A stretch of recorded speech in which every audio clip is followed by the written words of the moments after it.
मैं मायके नहीं जाऊंगी, तू देखते रहियो। पिता ने दहेज में मुझे इतना कुछ दिया है कि मेरा घर आज सजा हुआ है। शालिनी बहुत खुश थी और अपनी पसंद का गाना गुनगुना रही थी। तभी शेखर घर आ गया और बोला, आज बहुत खुश हो? शालिनी ने शेखर की तरफ देखा और मुस्कुराकर बोली, मैं अपनी माँ के पास जा रही हूँ, इसलिए बहुत खुश हूँ। जैसे तुम अपने मायके जाने के नाम पर चहकने लगते हो।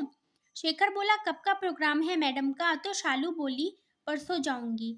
अच्छा सुनो, शाम को बाहर जाते समय पैसे निकलवाते लाना। जैसे ही शालिनी ने बोला, शेखर तुरंत बोल पड़ा, क्यों? पैसे क्या करने हैं? शेखर का सवाल सुनते ही जैसे शालिनी के मूड की तो ऐसी की तैसी हो गई। क्यों का मतलब? शालू ने पलटकर पूछा। अरे स्वीटहार्ट, मेरा मतलब मायके जा रही हो तो पैसे का क्या करोगी? तुम्हारे मम्मी तो बेटी के घर से कुछ लेते नहीं हैं, और जो बेटी को देते पैसे नहीं लेते, तो फिर पैसे का क्या करोगी?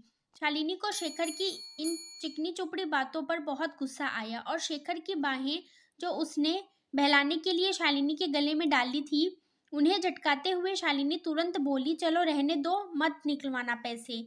मैं एक काम करूंगी, जो भी खर्चा होगा पापा से ले लूंगी और कहूंगी थोड़े बहुत शेखर के लिए भी दे दो।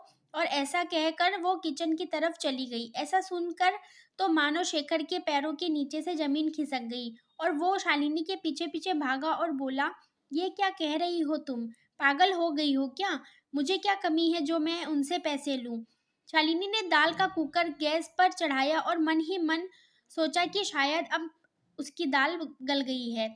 तो पीछे मुड़कर बोली, यही तो मैं कह रही हूँ कि तुम्हें क्या कमी है जो तुम उनसे खर्चा करवाने की बात कर रहे हो? मैं तो बस क्या शेखर? शालिनी ने मुंह घुमाते हुए कहा, वैसे तुमसे जो पैसे मैं मांग रही थी वो अब तुम्हारे घर की शॉपिंग करने के लिए ही मांग रही थी। शालिनी ऐसा कहकर वहां से चल पड़ी। तो शेखर ने पूछा, कहाँ चली?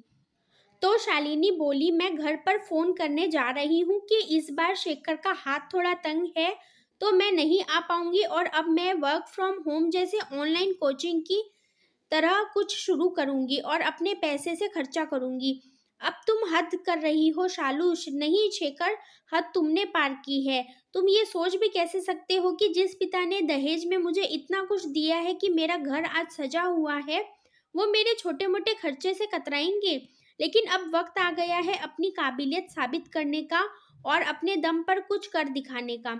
अब मैं ऑनलाइन कोचिंग के जरिए बच्चों को पढ़ाऊंगी और अपनी इनकम बनाऊंगी। तो अब मैं मायके नहीं जाऊंगी, तू देखते रहियो। शालिनी ऐसा कहकर शेखर को चिढ़ाकर वहां से चली गई और शेखर वहीं खड़ा उसके बारे में सोचता रह गया। तो ये कहानी कैसी लगी मुझे कमेंट करके जरूर बताइएगा। वीडियो को लाइक और चैनल को सब्सक्राइब कर दीजिएगा।